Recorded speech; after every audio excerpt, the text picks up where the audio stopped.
Titouille. Ouais, bah ouais. Ah, t'as niqué ta blague. Réponse, c'est ça.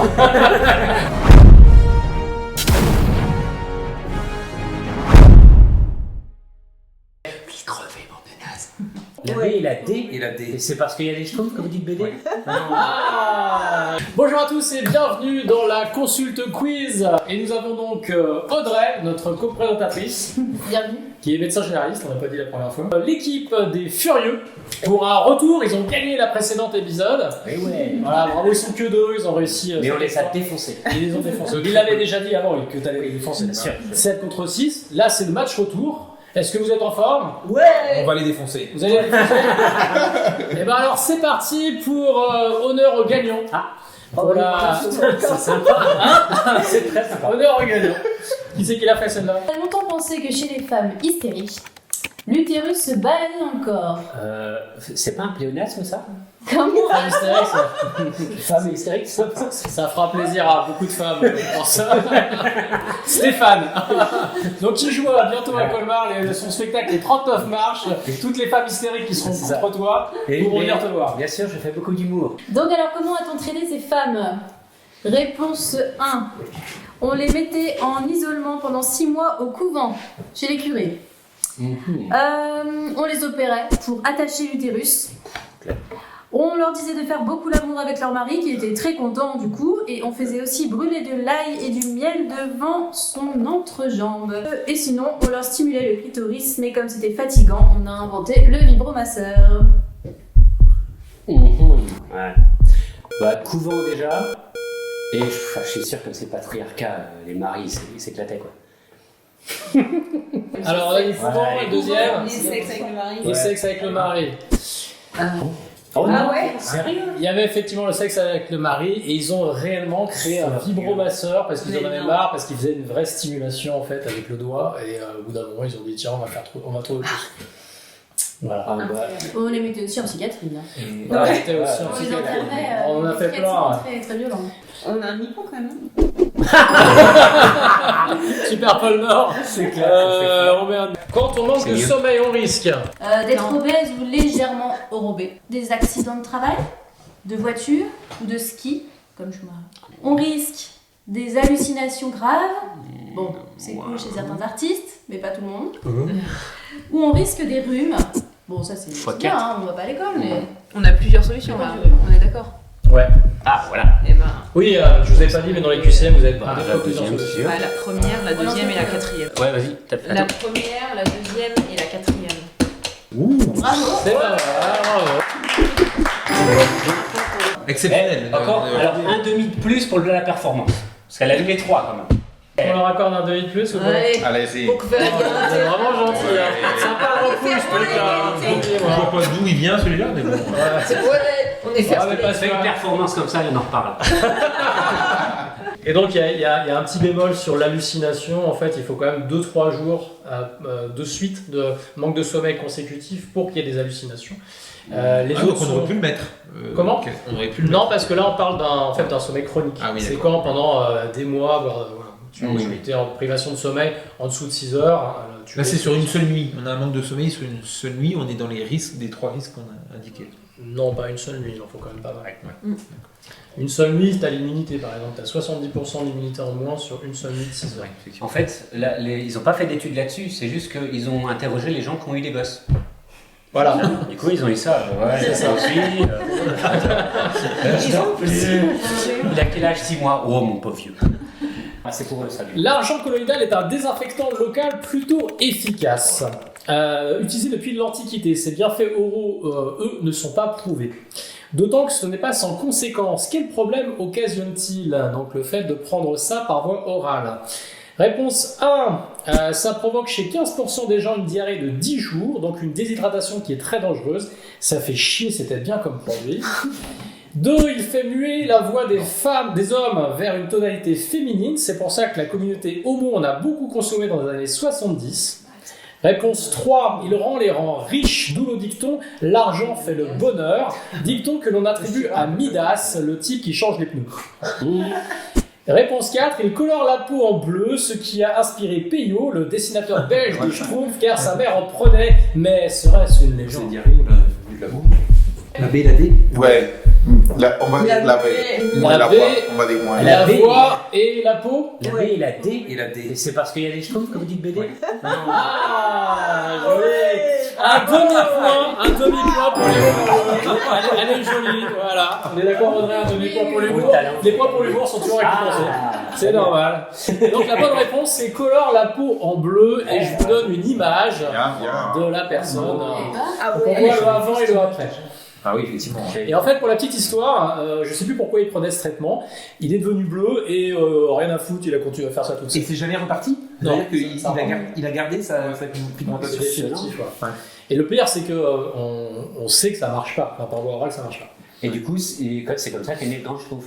Mais exactement, il est né comme ça et Peyo, il a regardé ce bonhomme, il s'est dit oh tiens, j'ai une idée extraordinaire. Il a On a une quand même droit à un demi-point parce qu'on a une. Oui, Ah non. oui. Ouais, j'ai le droit à 1000 points, bien sûr. J'ai le droit à 1000 Et en points. termes d'humour, c'est pas ça. Alors, On s'en fiche, nous c'est la définition. qu'est-ce que la vallée de l'humidité? C'est pour tout le monde. Pour tout le monde. Pour tout le monde. De l'humilité. De l'humidité. Pas de l'humidité. Pas pareil. Alors, c'est une partie de l'anatomie féminine, à moins que je ne confonde avec l'humidité. Ouais, bah voilà.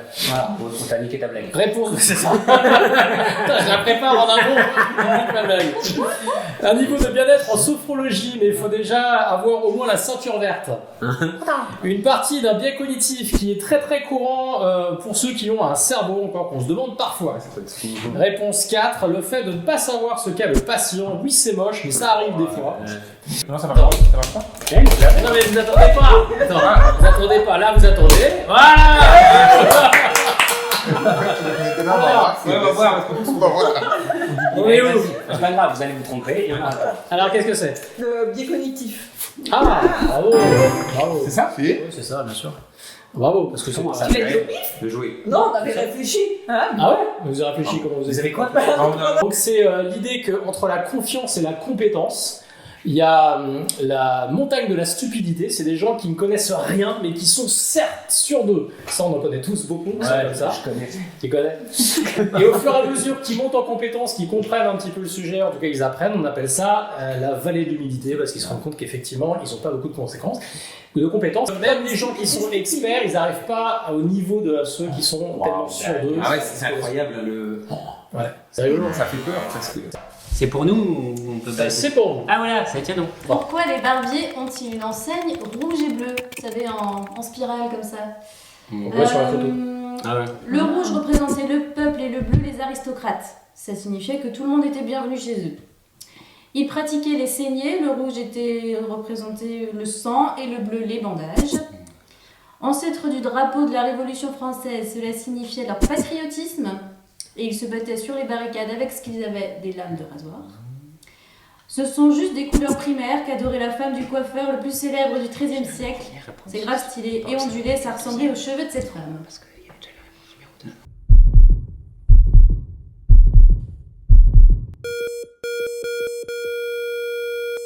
Welcome to the party. Eh ben non, désolé, c'est pas ça la bonne réponse. Ah, c'est la femme. Non plus, c'est pas la femme. C'est le sexe. Bah, les barbiers, en fait, c'était le nom qu'on donnait aux chirurgiens à l'époque. Les barbiers chirurgiens. Et effectivement, donc ils pouvaient pratiquer entre autres les saignées. Donc tu guérissais et t'avais une belle barbe. Ok. Si en plus le barbier avait Parkinson, laisse tomber. Ouais, c'est ça. En fait, à l'époque, ils cumulaient les emplois, quoi. Donc ceux qui avaient ça sur leurs enseignes, en fait, on pouvait dire tiens, on peut se faire une petite saignée, les gars. Alors l'OMS, l'Organisation mondiale de la santé, a étudié l'activité physique de 1,6 million d'enfants de 11 à 17 ans dans 146 pays. À quel rang se situe la France? Premier évidemment, pour cette question. 10e, un peu moins bien que son niveau sportif aux Jeux Olympiques.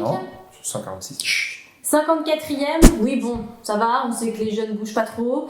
Ou 119e, mais c'est quand même pas dernier, ça va. 119e, des tocards. 119e, Vous avez dit quoi? 119e. Ça te regarde pas. Et donc, c'est 119e. Ah ouais. Waouh. Le premier, c'est qui La On Chine. s'en fout. Oh, c'est Non, mais non, c'est des pays sous-développés. De toute façon, c'est des gens qui Ils vont... ont que ça à faire. qui vont aller chercher de l'eau à pied pendant 4 heures, Ah qui ouais. vont chercher du bois, etc. Félix Baumgartner se jette d'une montgolfière à 39 km d'altitude, validé par le Guinness Book. Quel type de record le Guinness Book refuse de valider car jugé trop dangereux? Donc, réponse 1, quand la nourriture excède 50 000 kilocalories, cela crée des occlusions intestinales un peu chiantes. Réponse 2, quand on cherche à se priver de sommeil, c'est tellement dangereux qu'on envoie la police dans ce cas. Réponse 3, les records d'alcoolémie à cause d'un coma. Le dernier était polonais avec 13 grammes, mais il fait froid là-bas, c'est une question de survie. Attends, il y a pas. Réponse 4, le saut le plus court en best jump.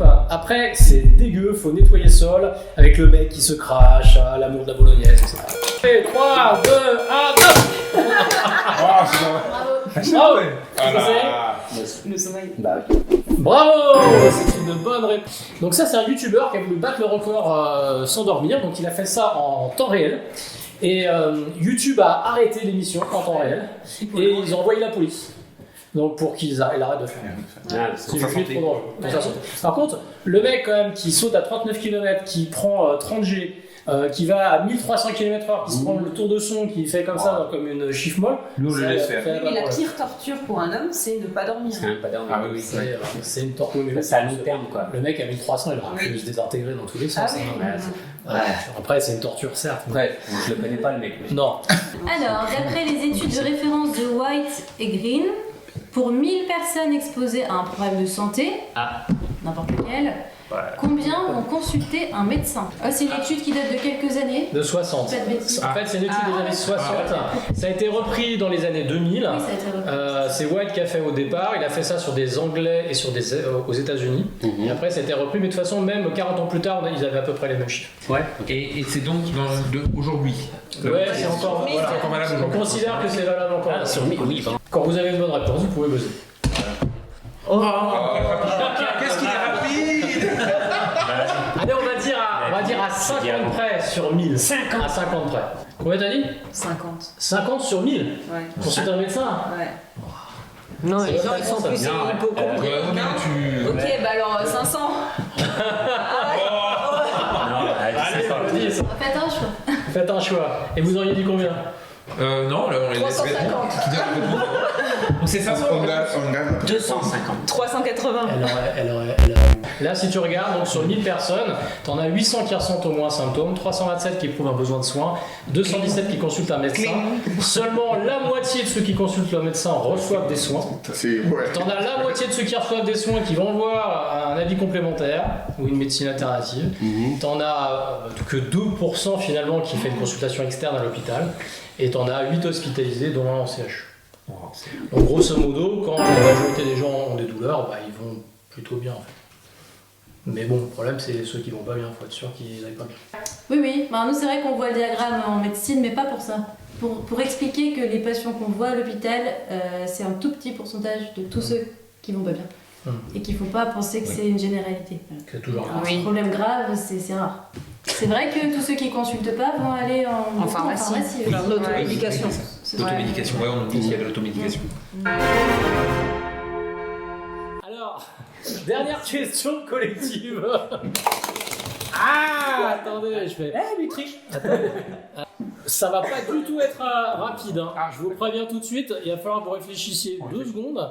Ah oui, c'est un truc de compréhension. Donc, un croissant et un bonbon coûtent 1,10 €. Le croissant coûte 1 € de plus que le bonbon. Combien coûte le croissant et combien coûte le bonbon? Allez.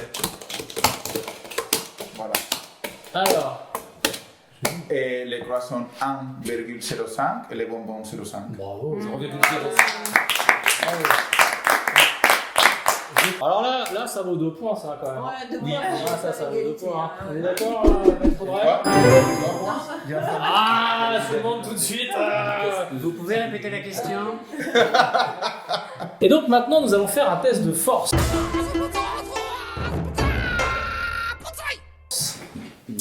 Et donc, on va prendre un champion de part et d'autre. Et bien, champion numéro 1, vas-y, tu sers le plus fort possible. Allez, je crois en toi. Hein. Vas-y. Allez, et tu lâches. Pas mal. 41,3 à battre. Sur 1000. C'est pas mal. À toi. Newton ou quoi? Ouais, Sur 1000. C'est force. 38, le gagnant. Dommage. On peut l'essayer? Il n'y a pas grand chose de différent. je peux essayer avec le bras droit, oui. Avec la main gauche. Parce que là, avec la tendinite. Ouais. Explose le record. 90. 4. Pas possible. Non. Attends, non, 90. Il a des réglages. c'est Chris Strong, le truc il a pété le record. Moi, par contre, j'adore la surprise que tu avais dans les yeux. Alors, Kyo. Et ça, il a changé la mesure. C'est le T'aimes bien Kyo. C'est ça. Maintenant, je suis fatigué. Il a fait un tournier de l'autre côté. On est fait droite. Vas-y. Ah, t'es trop fort. 42,5. mais- Ah oui, oh là là, égalité, encore égalité. Vous l'avez payé. Vous avez 10 secondes pour mémoriser tous ces mots par équipe. Et après, le jeu qu'on va faire, eh bien, vous allez dire les mots à Audrey et eux vont me donner les mots à moi et nous on va vérifier. Pêle-mêle ou. Oui, non, du coup, je vais faire dans l'ordre. Déjà, si vous y arrivez, c'est pas mal. Donc, qui c'est qui a une idée quand on a un lambago aigu de comment on doit se lever?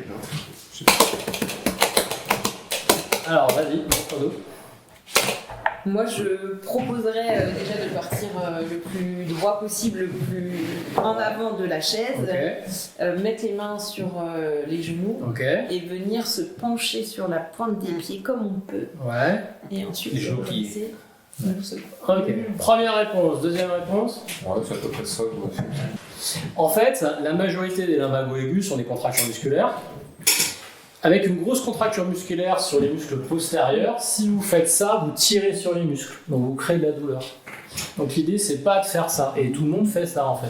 Tout le monde va en plus renvoyer un peu de la patate, se faire ça et faire ça. Et c'est pas du tout ce qu'il faut faire. Si vous voulez pas contracter vos muscles, il faut simplement creuser le dos et pousser sur les talons. Et se lever complètement droit. c'est Et là, vous mettez pas du tout en tension. Voilà, c'est l'inverse. Vous mettez pas du tout en tension. Les muscles, ils sont fatigués. Ils sont spasmés.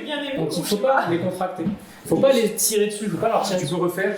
Donc, en fait, vous allez le faire. Chacun va le faire. Donc, on va se mettre creusé, effectivement, au bord de la chaise. On se met bien creusé. On pousse sur les talons. On essaye, hop, le plus droit possible. Voilà, c'est bien. Non, Allez. Voilà.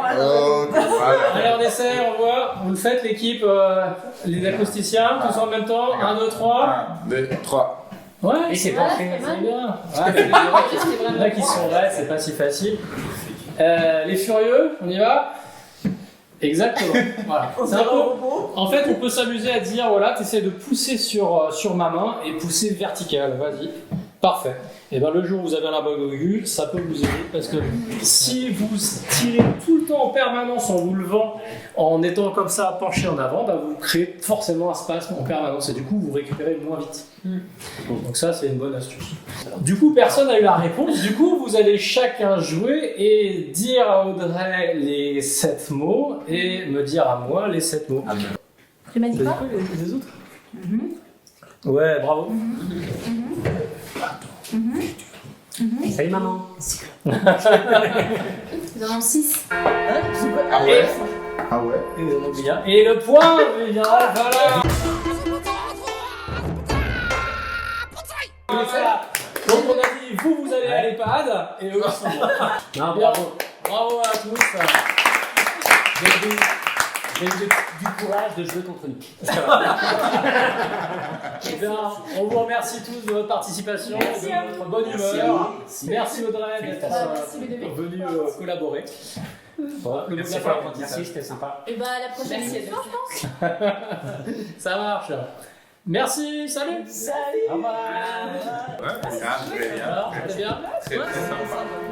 Ouais, c'est super ludique.